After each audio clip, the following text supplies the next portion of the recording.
Kaya gusto nilang tira-tirahin ang mga Duterte supporters. Kasi nga, yun lang sila nakakakuha ng attention. Relevance. Ano sabi niya sa wife na claiming na Suntay is wrong? Well, it's her right to say that. But we're not here about whatever his wife or somebody's wife said. What we are pointing out here is the hypocrisy of the entire situation.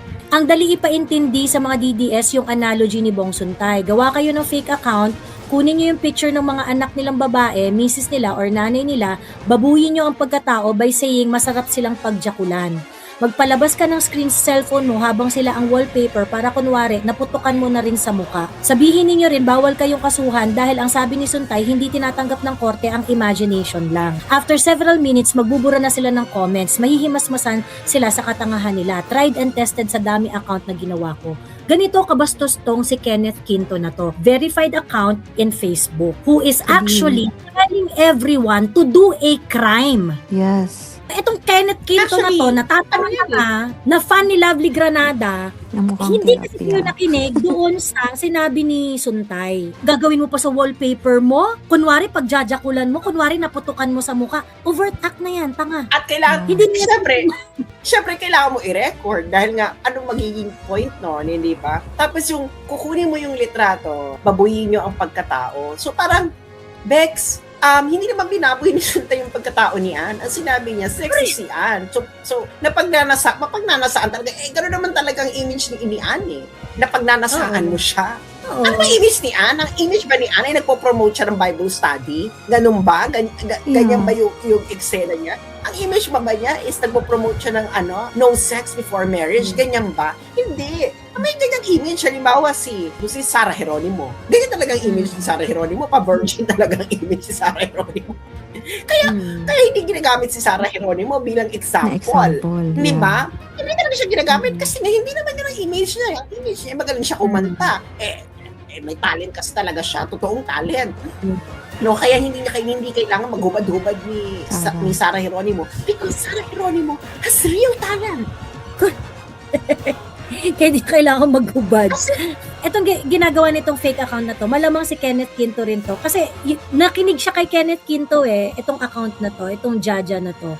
Ano yung sabi niya, pag-call ka na lang sa... Yeah. Actually, it's actually healthy. Masturbation is healthy. So, that's not an insult. So, I suggest that you also do it because it seems that your brain is calcifying. You don't have any moisture left in your life. So, bakit yung sinasuggest ng Kenneth Quinto is actually crime in itself. Crime. Kailangan mo pag-post. Kailangan mo post yan, di ba? Para mapaniwala. You will actively do that to someone na pupuntahan mo yung tao na masarap kang pagjakulan. That is actually a crime.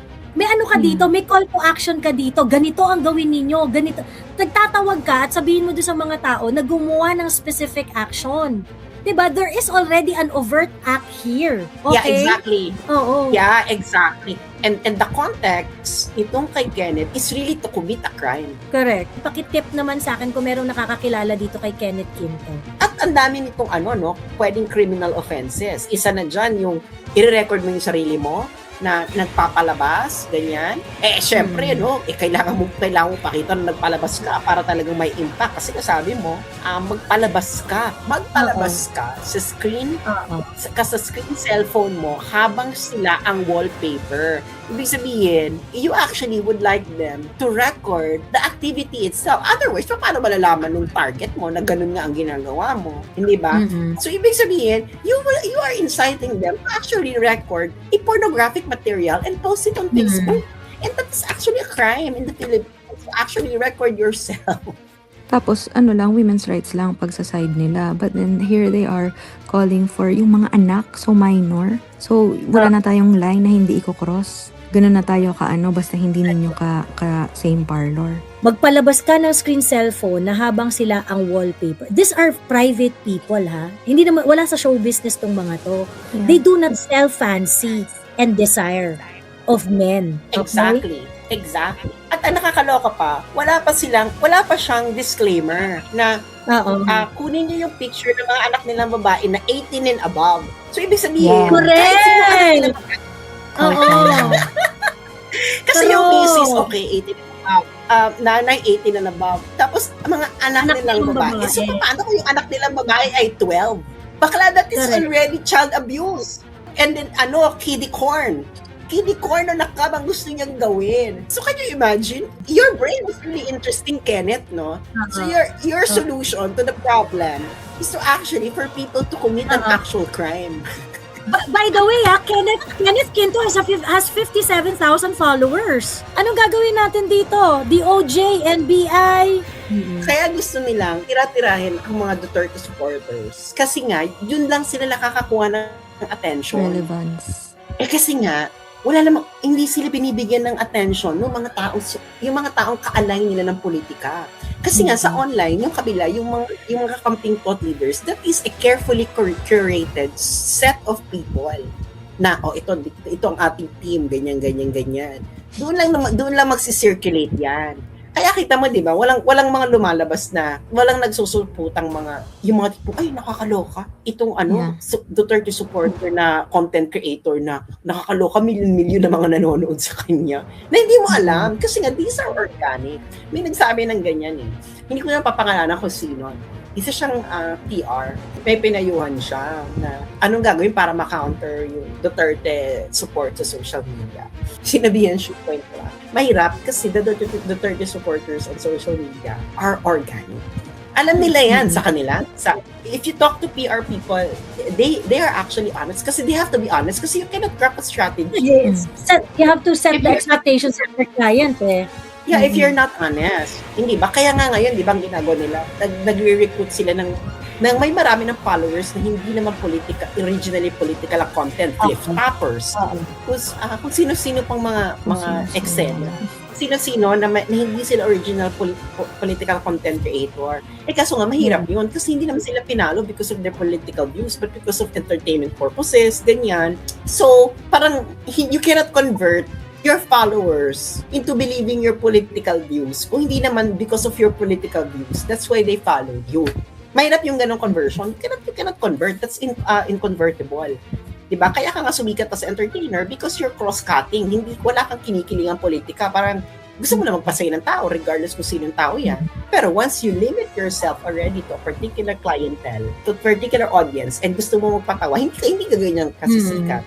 Ano sabi niya sa wife na claiming na Suntay is wrong? Well, it's her right to say that, but we're not here about whatever his wife or somebody's wife said. What we are pointing out here is the hypocrisy of the entire situation. Yung asawa, she would have a right to be embarrassed. Kahit naman sino may embarrass pag ganyan yung sinabi. Actually, may magandang comment kanina for same topic yung wife nga nag-apologize na kineme, hindi nga niya nagustuhan yung ginawa nung asawa niya, kineme, ganon. May nag-comment dito kanina si Krasinski yata yun. Sabi niya, understandable yung behavior ng wife. Kasi nga yung ibang wife, pag nagla-like lang nag-heart yung husband nila sa picture ng mga babae. Nababad trip na yung asawa di ba? So ngayon, understandable na yung ganun yung reaction ng wife. And at the end of the day, kung okay na si Ann Curtis at saka yung wife, di okay na sila, hindi na, inconsequential naman yung asawa dito ni Bong Suntay Dahil ang pinag-uusapan natin dito yung trabaho ni Bong Suntay doon sa House of Representatives. At the time na sinabi niya, yung mga sinabi niya na naging controversial. So, ganun lang yon. Girl, may gusto akong pa-feature. Pag sinakyan mo na yung issue ng kakamping at you ride on the content of their i-move nila yung goalpost. Punta ka sa page ko, Tapos puntahan mo yung isa kong post na the lesson of this entire Suntay. The lesson of this entire Suntay Bruhaha is not about misogyny. The real lesson is this. Every little issue that could be amplified will be used in order to keep the public out of the real concrete unimagined issues of society that concern them all. Real level corruption. So don't give them any reason to divert the issue. All those posts of yours for nothing, and yet during Women's Month, you choose to make statements that degrade fellow women. That already says a lot about you as a person. To talk about corruption while forgetting the misogyny is also a form of corruption. Shows how narrow-minded you are. I hope you're enjoying the attention you're getting. Corruption is not solely about money. It is also about how men and people, grabe talaga naniniwala talaga sila, no, na binastos si Ann. Corruption is not solely about money. It is also about how men and people in government use that money to corrupt system and abuse power. It is also quite bold of you to talk about all that while removing the comment section on your previous posts. The irony is hard to miss. People like you are part of the reason why many women continue to suffer abuse from men. People like you are part of the reason why many women continue to suffer abuse from men. Wrong target of your moral outrage, baby girl.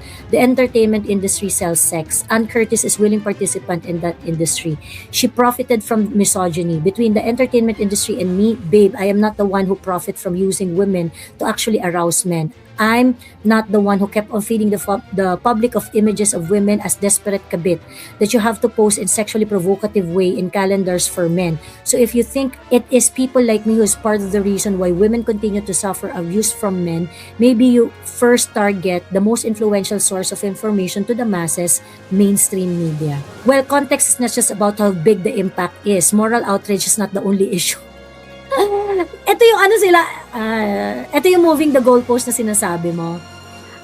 Because corruption and abuse often start from smaller contexts and grow into larger ones. So now you're starting with, oh my God. No one is saying that legal entertainment industry that sells sex is inherently wrong. Libido and sexual expression are normal. However, you are incorrectly using that as analogy. Libido and sexual expression are normal. Okay. No one is saying, oh, yun naman pala eh. The issue of misogyny and the justification of it is entirely different from the discussion about people normally consuming sexual entertainment content. These are two different matters. Conflating them only distracts from real issue, which is how misogyny normalized and justified in public discourse. I guess we just both want these corruption issues to be solved, but let's not minimize the fact that misogyny is also part of corruption. That's just my point anyway. Have a good night. There are two different matters, moving the goalpost. Sabi niya, no one is saying that the legal entertainment industry that sells sex is inherently wrong. Wait. Libido and sexual expressions are normal. Okay. Oh, yun naman pala eh. Anong pinagpuputak nyo kay... Hindi naman lumampas si Bong Suntay dun sa normal expression niya ng desire. Ng libido and sexual expression. Sexual expression. Ano ba ang non-misogynistic expression of libido and sexual expression toward women? Pakibigyan niya kami ng example. Ano ba? Example niyan. Correct. Ano example niyan? Ano ba? Ganito ba yan? Joey, isa kang binibighani kong binibini. Ikaw ay naglalakad sa aking panaginip at nakikita ko ang hubog ng iyong karakas. Ganyan. May ipapakita kong This is from National Library of Medicine. And it is a paper about Filipino children and adolescent stories of sexual abuse, narrative types, and consequences. This paper was published in January 2021. So the data might be a little bit different na kasi more than 5 years ago na almost. I think it was yesterday. Yung pinoint out ko yung, napanood mo ba yung host na sabi niya yung host sa Wawawi, show ni Willie Revillame. Tapos, ang sabi niya, hawakan na ang mga tite. Sabi niya ganon. Ang minimin niya, hawakan na ang mga tiket. Tapos ang sinabi niya, hawakan na ang mga tite. Sabi niya ganon. Prime time yan eh. Prime time yan. General population ang nanonood yan eh. Ang sabi ko, dapat, yung time na nagganon, unintentional kasi yung slip of the tongue nung host, no? Nung scantily clad woman na bra lang yung suot sa tanghaling tapat. Ang ina-argue nila is slip of the tongue daw, yung hawakan ng mga tite, hawakan nyo na ang yung mga tite, mga ganon. Pero yung reaction ng mga pinks at saka ng mga yellows dito, funny, applaud, ganyan. Ganon yung mga reactions nila. Sabi, hindi raw siya pwedeng ikumpara sa kay Suntay, kasi yung kay Suntay daw, intentional. Yung dito kay Tiket, hindi raw yun intentional, slip of the tongue daw. What I was trying to explain is this. If you are outraged doon sa pinaglalaban nyo kay Ann Curtis, that is supposed to come from a place wherein you are protective of the weak. Okay, Women's Month. So kaya nyo gustong protektahan si Ann kasi supposedly siya yung weak. Siya yung minamaliit na gender, women, di ba? You're coming after her to rescue, to defend her. Kasi nga, siya yung inaapi ng lipunan. Mga babae ang inaapi ng lipunan. Ino-objectify. Di ba ganun yung drama ninyo? I get that. If you're coming from that place, naiintindihan ko yan. Okay. Ngayon, if your advocacy is rooted on protecting the weak, noong merong host na nagsabi na, hawakan ng mga tite, hawakan nyo na ang mga tite, ganyan-ganyan, tapos, ang reaction nyo dyan, dapat, is as scandalous as how you are defending Ann Curtis. Why? Whether it is intentional or unintentional, that has some sexual connotation. Ang nanonood ng show ni Willie Rebillame ay mga bata. May mga nanonood ng bata. Kaya di ba yung itak-tak mo, itak-tak. Mga bata yun yung pretending Candy sa show ni Alam mo Willie nakakaloka Rebillame. tong ano na to. Alam mo nakakaloka tong ano na to ang survey na to. Can you imagine, ang mas nakakaranas ng lifetime prevalence of child and youth sexual abuse are actually boys. Yes! Actually, merong ano yan, may survey, sa isang survey, I just forgot where I read it. Ang mga Pilipinong bakla ay halos 50% ang chance na naabuso. Magtanong ka na kahit sinong baklang lalaki. Ito 24.7% for boys and 18.2% for girls. So, hindi ba, kung ganun pala. And we are above, we are way above the worldwide estimate. 10 points above the worldwide estimate. estimate. Worldwide estimate on boys is 6%. Sa atin, 24.7% for boys. Of course, mataas din yung sa girls. So, ibig sabihin, maybe, so if you tolerate, ano bang counterpart ng misogyny? Misandry? Or sexism for men? Ganyan? Pero okay lang sa inyong magsabi na, pag lalaki, okay lang na i-sexualize. 24.7% pala ang... There is a direct correlation to that.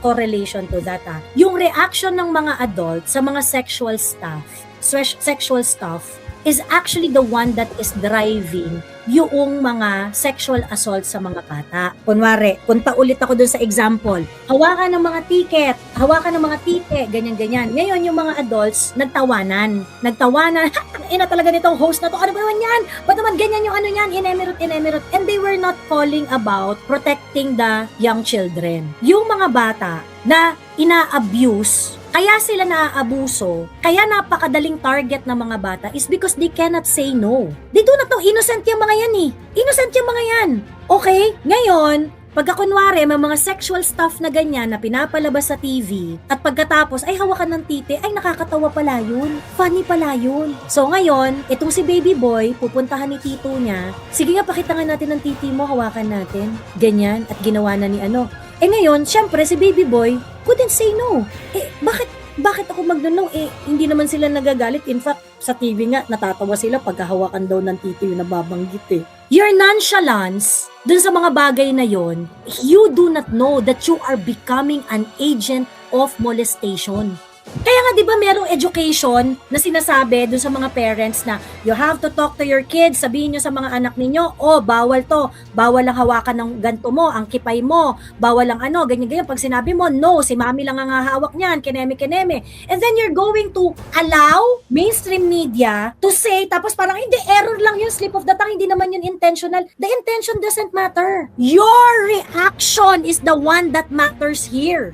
Ba't hindi kayo nagwawala? Bakit doon kay Ann Curtis, grabe yung outrage ninyo? Bakit dito, that would have a direct correlation in protecting the children, hindi kayo nagwala? Hindi kayo offended? Hindi kayo galit?